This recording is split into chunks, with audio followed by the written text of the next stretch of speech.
ये चैप्टर अगर बुक में पढ़ोगे तो थोड़ा डिफ़िकल्ट लगेगा। सो आज अपन इसको इजी नोट्स में समझते हैं। नाउ हमने फर्स्ट और सेकंड पार्ट में देखा था कि साउंड क्या है और एम्पलीट्यूड एंड फ्रीक्वेंसी भी पढ़ा था, साउंड वेव्स क्या होती हैं। अब हम पढ़ेंगे characteristics of sound. Different object, people and animal produce different type of sound. सब अलग अलग टाइप के साउंड्स निकालते हैं, लाइक अ काउ अलग टाइप का, डॉग अलग टाइप का, सब अलग अलग टाइप की आवाज़ें निकालते हैं। Now we are able to recognise and tell the sound apart because every sound is special characteristic. और हम इनको क्यों पहचान पाते हैं? क्योंकि इनका सबका अलग अलग कैरेक्टरिस्टिक होता है। बट सबके टू मेन कैरेक्टरिस्टिक्स होते हैं। क्या होते हैं?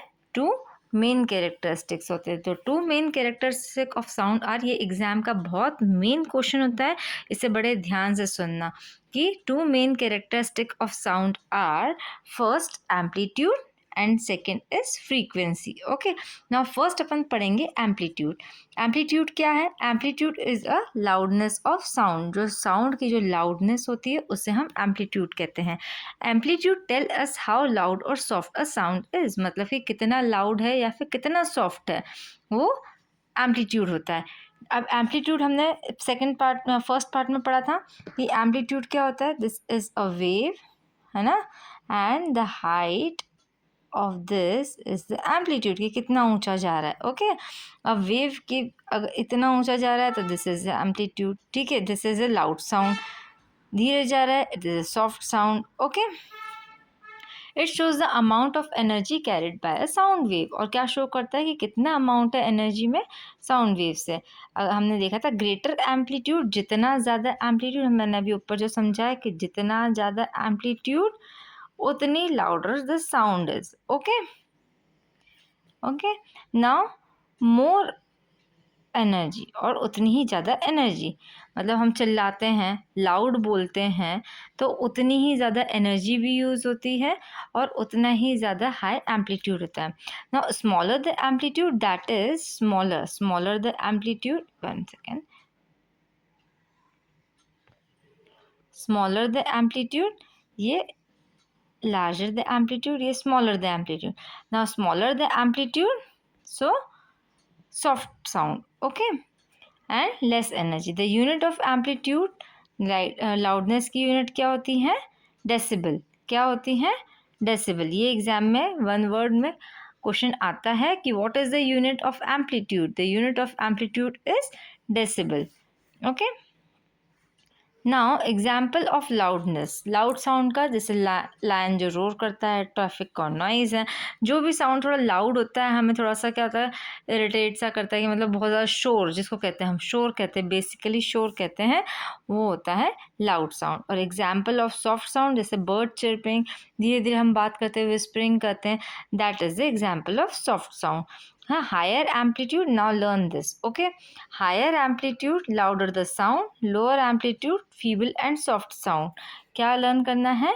Higher amplitude louder the sound, lower amplitude feeble sound. Okay, low में कम साउंड होगा, हायर में लाउड साउंड होगा। ठीक है, इतना समझ में आ गया? क्लियर? नाउ फ्रीक्वेंसी, सेकेंड हमारा कैरेक्टरिस्टिक क्या है साउंड का? फ्रीक्वेंसी। फ्रीक्वेंसी क्या होता है? पिच ऑफ साउंड होता है। पिच क्या होता है? फ्रीक्वेंसी टेल हाउ श्रिल और डीप साउंड इज, मतलब श्रिल मतलब कि बहुत जैसे चुभने वाली आवाज़ होती है, उसको हम फ्रीक्वेंसी कहते हैं। नाउ फ्रीक्वेंसी क्या होता है? It is a number of vibration oscillation in 1 second. Oscillation मैंने आपको पढ़ाया था कि ऑसिलेशन कितना, वन ऑसिलेशन कब होता है? वन ऑसिलेशन तब होता है कि यहाँ से वेव स्टार्ट हो रही है and it will and over here, this is one oscillation. Okay, this distance is one oscillation.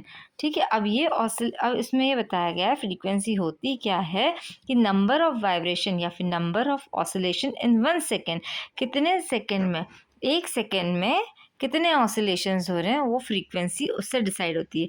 जैसे कि अगर एक सेकेंड, सपोज करो कि टाइम लाइन है, this is a time line, so इसमें एक सेकेंड है हो रहा है, सपोज इसका 1 सेकेंड मान लेते हैं, ये 1 सेकेंड की टाइम लाइन है, तो इसमें कितने ऑसिलेशंस हो गए? 1 2 3, है ना, 4 ऑसिलेशंस हो गए हैं। ठीक है, तो जितने ज़्यादा ऑसिलेशंस होंगे फ्रीक्वेंसी उतनी ज़्यादा होगी। ठीक है, नाउ इसकी यूनिट क्या होती है? Frequency is measure in hertz, काय में मेजर होती है, हर्ट्स में, 1 वाइब्रेशन पर second. Okay, example of high pitch, high pitch का एग्जाम्पल जैसे बेबी रोता है तो कितना ज़ोर से रोता है, वुमेंस वॉइस, किसी किसी वुमेंस किसी चीखती हुई आवाज़ होती है, या फिर वो जैसे कि क्या बोलते हैं, जैसे कि कुछ औरतें बहुत चिल्लाती हैं तो आवाज़ें होती हैं, ऐसे उसको हाई पिच कहते हैं। Example of low pitch, fever vibrations पर सेकेंड, जबकि वाइब्रेशन कम होंगे, जितने कम होंगे उतनी फीवर उतना पिच लो होगा, जितनी ज़्यादा वाइब्रेशंस होंगे उतना पिच हाई होगा। जैसे ड्रम का साउंड, मेंस आवाज़, डॉग बार्क, ये सब क्या होंगे, लो पिच में आएंगे। इसमें क्या होगा, वाइब्रेशंस कम होंगे, यानी कि ऑसिलेशंस जो हैं, दीज ऑसिलेशंस जो हैं, जैसे 1 सेकेंड में इतने हुए हैं, 1 सेकेंड में सपोज करो कि ये ऐसे जा रहे हैं, है ना, तो ये कम हो गए, ठीक है, तो ये हो जाएगा कि इसकी पिच जो जाएगी वो लो हो जाएगी। Okay, simple. Now high frequency high pitch, है ना, सो अपन क्या देखेंगे, high frequency high pitch, lower frequency low pitch. Okay, now amplitude decide loudness, frequency decide pitch, ये एक मेन वो है, आप इसको लर्न कर लो कि बहुत इजी पॉइंट है। ये एम्पलीट्यूड क्या डिसाइड करता है, लाउडनेस, एंड फ्रीक्वेंसी डिसाइडेड्स पिच, ठीक है। Loud sound high amplitude, shrill sound high frequency, ठीक है। सो आज का पार्ट हम यहीं स्टॉप करते हैं। नेक्स्ट वीडियो में हम इसके आगे का पढ़ेंगे। तब तक के लिए इसको रिवाइज करो, इसके नोट्स बनाओ, एंड नेक्स्ट वीडियो में हम इसका नेक्स्ट पार्ट पढ़ेंगे, इसके आगे का पढ़ेंगे। और सब्सक्राइब करो, लाइक करो, शेयर करो, सब्सक्राइब करो, जिससे कि आपको नोटिफिकेशंस मिलते रहें।